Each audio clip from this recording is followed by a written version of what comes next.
Lord. ప్రభువైన యేసు నామములో అందరికీ వందనములు. ఈ దినం దేవుని వాక్యం నుంచి సామెతల గ్రంథం 9వ అధ్యాయం 10వ వచనం. యెహోవా యందు భయభక్తులు కలిగి ఉండుటే జ్ఞానమునకు మూలము. పరిశుద్ధ దేవుని గూర్చిన తెలివియే వివేచనకు ఆధారం. సోదరులారా, ఇక్కడ గమనించినట్టయితే జ్ఞాని అయిన సొలొమోను రాసిన సామెతల్లో ఆయన ఒక మంచి సూచన సలహా మనకిస్తున్నాడు. ఏమనంటే యెహోవా యందు భయభక్తులు కలిగి ఉండుటే జ్ఞానమునకు మూలము అంటున్నాడు. ఈ లోకంలో జ్ఞానం ఉంది అంటే లోక సంబంధమైన జ్ఞానం అంతా ఈ లోకమే పోతుంది కాబట్టి అదిగిన పోయినట్టు లెక్క. ఒకనాడు ఈ లోకము, ఈ భూమి, ఆకాశములు, ఈ సృష్టి అంతా కూడా ఒకనాడు తీసివేయబడుతుందని బైబిల్ చెప్తుంది. బైబిల్ చెప్పిన ప్రతి మాట సత్యము, అది ఎప్పటికి ఉండేది. భూమి ఆకాశములు గతించవు కానీ నా మాటలు ఏమాత్రం గతించవని యేసు ప్రభు సెలవిస్తూ వచ్చినాడు. అయితే లోకంలో ఉన్నవారు ఏం చేస్తారంటే లోక సంబంధమైన జ్ఞానం సంపాదించుకొని, ఆ జ్ఞానం వలన లోక సంబంధమైన ధనం సంపాదించుకొని, లోక సంబంధమైన పేరు సంపాదించుకుందాం అనుకుంటారు. యేసుక్రీస్తు రక్తంలో కడగబడిన మనము, ఆ సిలువ రక్తంలో విమోచింపబడిన మనము, దేవుని సంఘంలో కొనసాగుతున్న మనము చేయాల్సింది ఏంటంటే జ్ఞానము. యేసుక్రీస్తు ప్రభు జ్ఞానమై ఉన్నాడు అని గుర్తెరగాలి.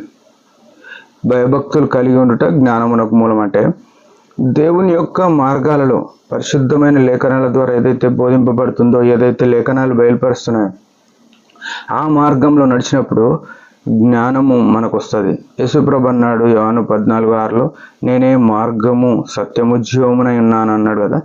ఆయననే మార్గమై ఉన్నాడు.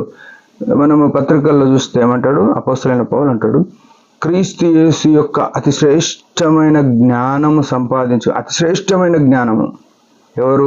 యేసుక్రీస్తులో ఉంది. ఆ జ్ఞానము జ్ఞానమై ఉన్న యేసుక్రీస్తు అని ఉంది. అయితే ఈ లోకంలో ఏం సంపాదించుకున్నది ఒకనాడు కొట్టివేయబడుతుంది, తీసివేయబడుతుంది. కానీ యేసుక్రీస్తును సంపాదించుకుంటే అది తరతరములకు, యుగయుగములకు ఆ పరలోక రాజ్యం ఎట్లుంటుందంటే నాశనము లేనిది, లయము కానిది. ఆ పట్టణంలో మనం ఉండేవారం ఏంటాం. ఈనాడు లోకంలో సంపాదించుకోవడానికి పరిగెడుతున్నాము, కానీ యేసుక్రీస్తును సంపాదించుకొని క్రీస్తులో ఉన్న జ్ఞానము, క్రీస్తు అయి ఉన్న జ్ఞానం, జ్ఞానమైన క్రీస్తును సంపాదించుకోవాలి. యేసుప్రభు లేకుంటే ఏదున్నా, యేసుప్రభు లేకపోతే అంత సున్నా. ఎందుకంటే యేసుప్రభు ఎక్కడుంటే అక్కడనే నెమ్మది, ఎలాంటి హాని ఉండదు. పరిశుద్ధ గ్రంథం దానియేలు గ్రంథంలో చూసినట్టయితే శద్రక్, మేషక్, అబేద్నెగో అని 3 యవనస్తులు ఉన్నారు. వారు అగ్నిగుండంలో వేయబడతారు వారికి వచ్చిన పరీక్షను బట్టి. అప్పుడు ఆ 4వ వానిగా ఆ దేవుడు వారితో కూడా ఉన్నాడు. వారిని పరీక్షించినప్పుడు వారికి ఎట్లాంటి హాని జరగలేదు. అయితే వారు ఇచ్చే సాక్ష్యం ఏముంటుంది ఒకవేళ మనం ఆలోచన చేస్తే, వాళ్ళు మేము అగ్నిగుండంలో ఉన్నాయి, మాకేం ప్రాబ్లం లేదని చెప్తారు. మనం కూడా యేసుక్రీస్తు ప్రభువును ఎరిగి కలిగి ఉంటే, ఆ జ్ఞానమైన క్రీస్తును మనం ధరించుకొని ఉంటే మనం ఎప్పటికీ ఏం చెప్పగలుగుతామంటే నాకేం ప్రాబ్లమే లేదు, నాకే సమస్యనే లేదు, యేసు ప్రభు ఉంటే చాలు, ఏడైనా కానీ నేను ఉండగలుగుతా అని చెప్పగలుగుతాం అన్నట్టు.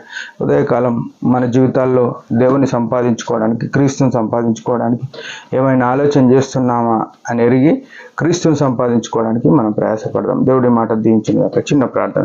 పరమ తండ్రి యేసు ప్రభు నామములో 4 ఉదయకాలం ఇచ్చిన ఆయుష్ను గురించి స్తోత్రములు. దినమంతటి కొరకు మనం బలపరచండి. నీ జ్ఞానంలో నడవడానికి, నీ వాక్యం చేత నడవడానికి కృపణీయమని, బలహీనులను బలపరచమని యేసు నామములో ప్రార్థిస్తున్నాం తండ్రి. ఆమెన్. మీరందరి పరిచర్య గురించి భారంగా ప్రార్థన చేయండి. Praise the lord.